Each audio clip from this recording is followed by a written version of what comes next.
আসসালামু আলাইকুম everyone, this is মাইকশিদ and আজকে আমাদের এই স্পোকেন ইংলিশের লাইভ ক্লাসে আপনাদের সবাইকে জানাই স্বাগতম। সো আজকের এই ক্লাসটাতে আমরা শিখতে যাচ্ছি 10টা অ্যামেজিং ইডিয়মস অ্যান্ড ফ্রেসেস, এবং এই 10টা ইডিয়মস অ্যান্ড ফ্রেসেস হলো অ্যানিমেলস রিলেটেড। সো চলুন আমরা আমাদের আজকের এই ক্লাসটা স্টার্ট করি। সো আমরা যদি আমাদের ফার্স্ট ইডিয়মটা দেখি, ফার্স্টে আমাদের যে ইডিয়মটা রয়েছে সেটা হলো as busy as a bee. এটার মিনিং হচ্ছে ভেরি বিজি অ্যান্ড অ্যাক্টিভ, যার মানে হচ্ছে লাইক কেউ একজন খুব ব্যস্ত এবং সে তার কাজেও খুব অ্যাক্টিভ। সেই ক্ষেত্রে আমরা কিন্তু এই ইডিয়মসটা ইউজ করতে পারি। লাইক আমি যদি একটা এক্সাম্পল দেই যে he is as busy as a bee, মানে সে তার কাজ নিয়ে অনেক ব্যস্ত। এখন আপনাদের মাথায় একটা কোশ্চেন আসতে পারে যে এইখানে as busy as a bee বলার কারণটা কি। আপনারা যদি লক্ষ্য করে থাকেন, মৌমাছিরা যখন তাদের মধু আহরণ করে তখন কিন্তু তারা তাদের মধু আহরণ করতে অনেক ব্যস্ত থাকে। সো এই কারণেই কিন্তু আসলে আমরা এই ফ্রেজটা ইউজ করতেছি এখানে, as busy as a bee. So এরপরে আমাদের সেকেন্ড যে অ্যানিমেল রিলেটেড ইডিয়মসটা সেটি হলো হোল্ড ইওর হর্সেস, যার মিনিং হচ্ছে ধৈর্য ধরা। ইংলিশে যদি মিনিংটা বলি, like to be patient. So এই বাক্যটার মানে এই ইডিয়মটার মিনিং অ্যাকচুয়ালি এরকম হওয়ার মেইন রিজনটা হচ্ছে, দেখেন, হোল্ড ইওর হর্সেস। আপনি নিশ্চয়ই জানেন যে ঘোড়া কিন্তু অনেক জোরে দৌড়ায়। এখন আপনি যদি ঘোড়াকে থামতে বলেন, সেই ক্ষেত্রে কিন্তু ব্যাপারটা এরকম যদি আমরা বুঝাই যে কোনো একটা কাজ চলতেছে অ্যান্ড আপনি যদি সেটাকে থামতে বলেন, মানে ধীরে ধীরে করো কাজটা একটু, বা থামতে বলেন ধৈর্য ধরার জন্য, সেই ক্ষেত্রে কিন্তু আপনি এই ইডিয়মসটা ইউজ করতে পারেন। অ্যান্ড এই কারণে আমরা বলছি হোল্ড ইওর হর্সেস। এখন আমরা যদি একটা এক্সাম্পল দেখি, like hold your horse's, I am coming means ধৈর্য ধরো, আমি আসতেছি। সো আই হোপ আপনারা এই অ্যানিমেল রিলেটেড ইডিয়মসটা বুঝতে পেরেছেন। সো এরপরে আমাদের 3 নাম্বার যে অ্যানিমেল রিলেটেড ইডিয়মসটা রয়েছে সেটি হলো অ্যাট আ স্নেলস পেস।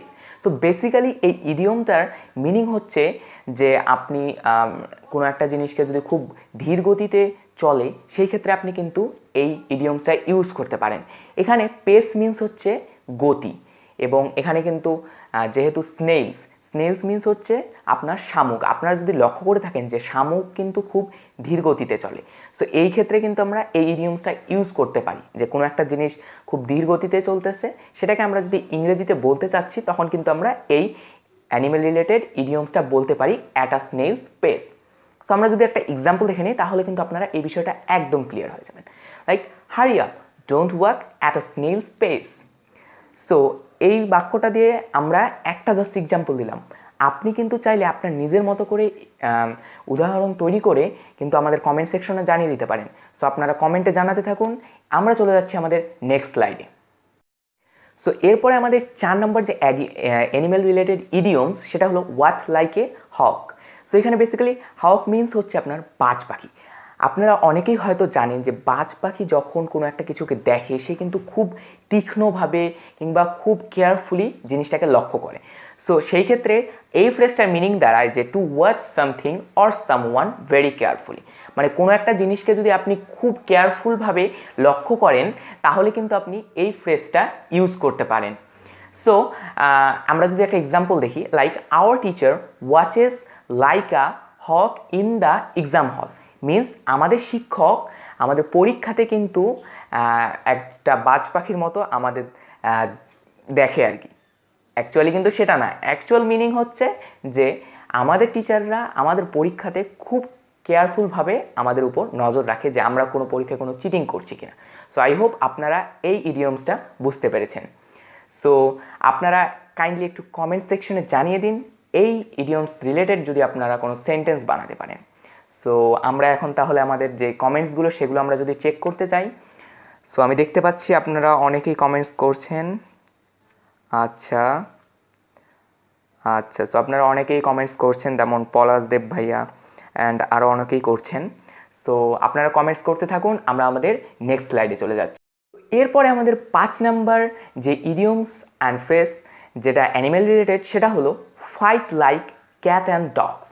এই ফ্রেজটা আমরা ইউজ করে থাকি খুব ছোট ছোট ঝগড়া, এবং যে ঝগড়াটা খুবই ফ্রিকুয়েন্টলি হয়, মানে প্রায় হয়ে থাকে যে ঝগড়াটা, সেই ঝগড়ার ক্ষেত্রে। সো বেসিক্যালি আমি যদি বলি একদম ক্লিয়ারলি যে লাইক একজন ভাই অথবা ছোট ভাই অথবা বোনের মধ্যে ঝগড়া হচ্ছে, সো সেই ক্ষেত্রে আপনি কিন্তু এই ফ্রেজটা ইউজ করতে পারেন। সো আমি যদি মিনিংটা বলে দিই ইংলিশে, to engage in violent arguments or fight frequently. And এটার এক্সাম্পল হলো যে both brother and sister fight like cat and dog over petty issues. মানে খুব ছোট ছোট বিষয়ের মধ্যে ছোট ভাই বোনেরা তাদের মধ্যে যে ছোট ছোট মারামারিগুলো করে থাকে সেগুলোকেই কিন্তু আমরা বলছি fight like cat and dogs. So এরপরে আমাদের 6 নম্বর যে ইডিয়মসটা সেটা হলো ক্যাটস অ্যান্ড ডগস। সো আগের ইডিয়মসটা ছিল যে fight like cats and dogs, and এটা হলো ক্যাটস অ্যান্ড ডগস, যেটার আমরা বাংলা মিনিং জানি যে অনেক সময় মুষলধারে বৃষ্টিপাত হয় না, সেই ক্ষেত্রে কিন্তু আমরা এই ইডিয়মসটা ইউজ করে থাকি। ইংলিশে এটার মিনিং হলো এ Sturm with wind and heavy rain. মানে মুষলধারে যখন বৃষ্টি হয় সেই ক্ষেত্রে কিন্তু আমরা এই ইডিয়মসটা ইউজ করে থাকি। আমরা যদি একটা এক্সাম্পল দেখি যে it was raining cats and dogs, that means যে মুষলধারে বৃষ্টি হয়েছিল। তো এরপরে আমাদের 7 নাম্বার যে ইডিয়মসটা অ্যানিম্যাল রিলেটেড সেটা হলো dog days. Dog days means আপনারা আবার মনে করিয়ে না যে কুকুরের দিন বা কুকুরের দিনগুলো, অ্যাকচুয়ালি কিন্তু এটা সেটা মিন করে না। এটা মিনিং হচ্ছে ভেরি হট ডেজ, মিনস খুব গরমের যে দিনগুলো হয় সেগুলোকে আমরা বলে থাকি ডগ ডেজ। একটা যদি আমরা এক্সাম্পল দিই, like during the dog days of summer I always plan a long vacation to the cooler ক্লাইম্বস of the mountains.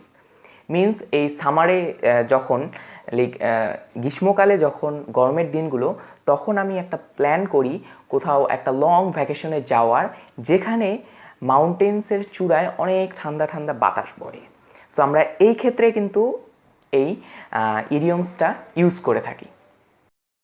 So এরপরে আমরা আমাদের 8 নম্বর যে ফ্রেজটা দেখব সেটা হলো let the cat out of the bag, যার মিনিং হচ্ছে রিভিল দ্য সিক্রেট। মিনস কোনো একটা সিক্রেট রয়েছে সেটাকে যদি আমরা লাইক কাউকে বলে দিই, লাইক কোনো একটা সিক্রেট আছে সেটা আমরা অন্য কাউকে বলে দিই, সেই ক্ষেত্রে কিন্তু আমরা এই ফ্রেজটা ইউজ করতে পারি যে let the cat out of the bag. Like আমরা যদি একটা এক্সাম্পল দেখি যে don't let the cat out of the bag, it's surprise for them. Means don't reveal the secret, মানে তুমি এই সিক্রেটটাকে বলো না কারো সামনে, কারণ এটা তাদের জন্য একটা সারপ্রাইজ। সো আই হোপ আপনারা এই ফ্রেজ অ্যান্ড ইডিয়মসটা বুঝতে পেরেছেন। তো এরপরে আমাদের 9 নাম্বার যে ইডিয়মসটা অ্যানিমেল রিলেটেড সেটা হলো বাটারফ্লাইজ ইন ওয়ানস স্টোমাক, যার মিনিং হচ্ছে টু ফিল নার্ভাস। মিনস আপনি কোনো একটা সিচুয়েশনে যদি নার্ভাস ফিল করেন সেই ক্ষেত্রে কিন্তু আপনি এই ইডিয়মসটা ইউজ করতে পারেন। আমরা যদি একটা এক্সাম্পল দেখি, like when he tries to speak English he has butterflies in his stomach. So I hope আপনারা এই ফ্রেজটা বুঝতে পেরেছেন।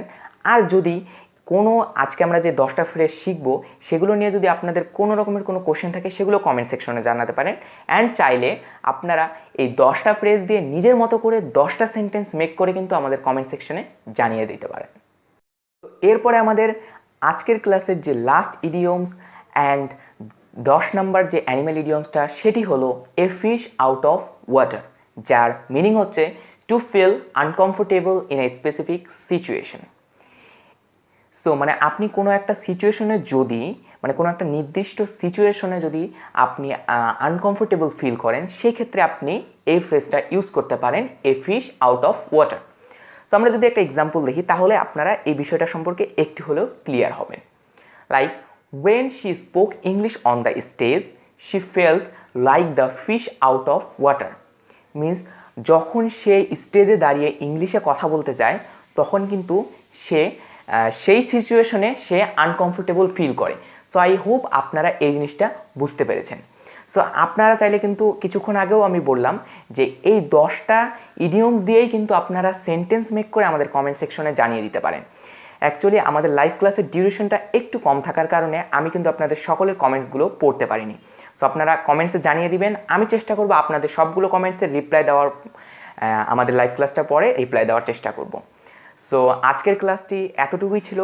আপনাদের যদি ক্লাসটি ভালো লেগে থাকে তাহলে ক্লাসে একটি লাইক দিয়ে দিন এবং কমেন্ট করে জানিয়ে দিন এই 10টা ফ্রেজ দিয়ে সেন্টেন্সেস নিজের মতো করে বানিয়ে অথবা এখান থেকেও নিয়ে কমেন্টসে জানিয়ে দিতে পারেন, সো দ্যাট আপনার প্র্যাকটিসটা অ্যাকচুয়ালি হচ্ছে।